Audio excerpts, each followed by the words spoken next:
there's actually a huge wave that is emerging on peace building. There's a new narrative emerging and that we can accelerate it. This is a personal subject to me.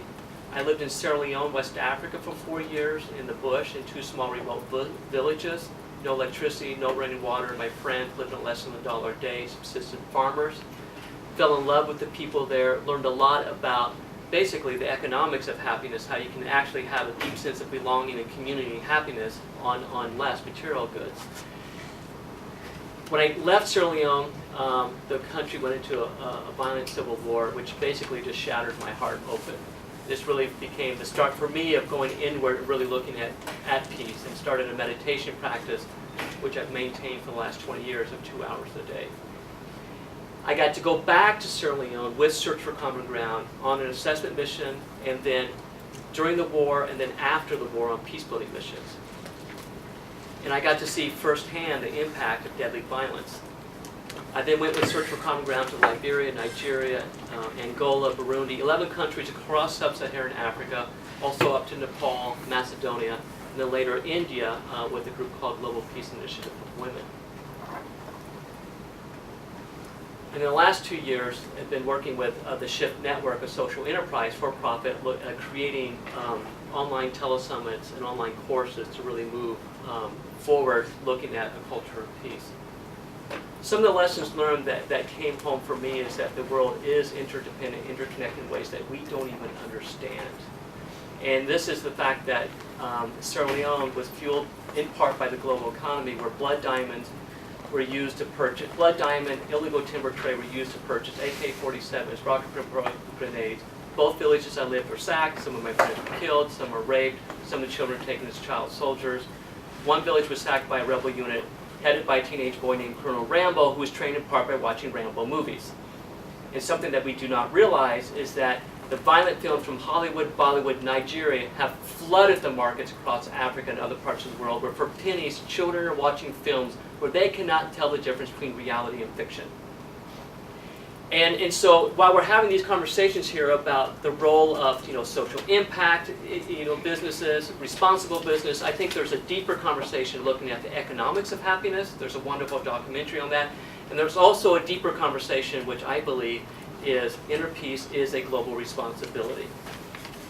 By going in and out of these war zones while meditating for 2 hours a day, looking at the inner peace and outer peace building, I'm reflecting, why is there an economy that is just pushing massive consumerism that's going to be impacting countries like Sierra Leone and Congo and other places with natural resources? So I think there's a deeper conversation that eventually needs to be had. Some of the other key lessons that I've learned across this way is that conflict is a natural part of the human experience. And when approached constructively, it's an engine of growth and transformation. For many people, this is kind of a game changer. What do you mean conflict is natural? It's either positive or negative. But rather, if we really approach it in a mindful, conscious way with some practical tools, it can lead to an incredible evolution. The scientist Ervin Laszlo said the problems are so complex in the world, again, it will require a level of collaboration we've never seen before, and it could lead to a quantum leap in human evolution.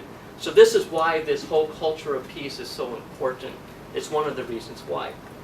The other thing that I learned with these travels, in and out of these conflict zones, is that there is a wave of peace building emerging, that no matter how dire a situation gets, the human mind, heart, and spirit will respond. I've seen people, former child soldiers, who have become radio producers on peace building. I've met people in Burundi, Hutus and Tutsis, co-producing radio programs, side by side with one another, within a year of the genocide of Rwanda. And what they were doing is they were awakening what scientists are now starting to prove, that in the very DNA of humanity is the capacity for compassion, love, and forgiveness. And that we can awaken those with real practical tools. And so there's this, no matter how difficult it gets, Kimmy Weeks in Liberia at the age of 16, after having been in a refugee camp at the age of 9, and his body thrown onto a mass grave and thought he was dead, then literally rose out of the grave, dedicated his life to working with children. Age of 16, with Search for Common Ground, created a radio program that's now reaching been replicated in 20 countries, reaching millions of people. Humanity has that potential that's deeply embedded in our very DNA and spirit, so we can rise. So this wave of peace building has been rising around the world. And so what we've been doing with the Shift Network is to bring a focus to this wave. We've interviewed, I personally have interviewed over 120 peace builders in the last 2 years, from the inner to the international, in 15 different sectors of society, from business, military, education, communication, science, arts and culture, sports and sports. Interviewed Johan, who won the gold medals. And what this says is that this exponential growth has been happening in the last 2 or 3 decades.